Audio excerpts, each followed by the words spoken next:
Le marché, il est très simple. Il est structuré autour de 3 acteurs. Il y a Uber, qui est le Coca-Cola de la catégorie. Un deuxième concurrent qui est Bolt, qui lui aussi, parce qu'il a levé plusieurs milliards d'euros, incentive la majorité des courses à travers de la promotion. Et nous, qui n'avons pas levé de fonds depuis un bout de temps, avec un budget modéré, qui devons néanmoins exister, continuer de grandir sur ce marché, avec des moyens détournés et avec probablement comme seule réponse possible au regard de la manière dont est structuré le marché, la marque. On parle ce soir de la banlieue, le paysage est sombre, quartier défavorisé, quartier ghetto, quartier pauvre.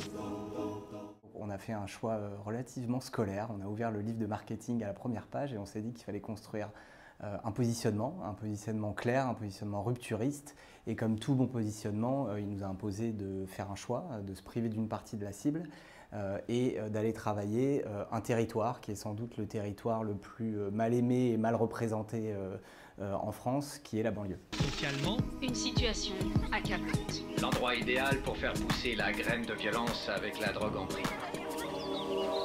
Il y a beaucoup de clichés, des clichés qui sont véhiculés par les médias et par la société française depuis 50 ans. Donc on a essayé de tordre ces clichés, d'y faire face.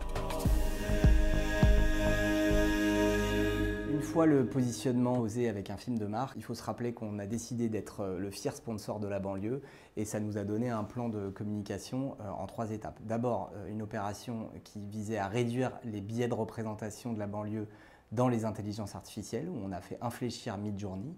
Ensuite, une opération qui s'attaquait à un problème qui est grandissant malheureusement dans les banlieues, qui est celui de la santé mentale, en mettant des psychologues au volant des VTC. Et enfin, la 3e étape, devenir sponsor officiel des 2 clubs qui font le plus vivre la banlieue parisienne, le Red Star Football Club et le Paris Basket.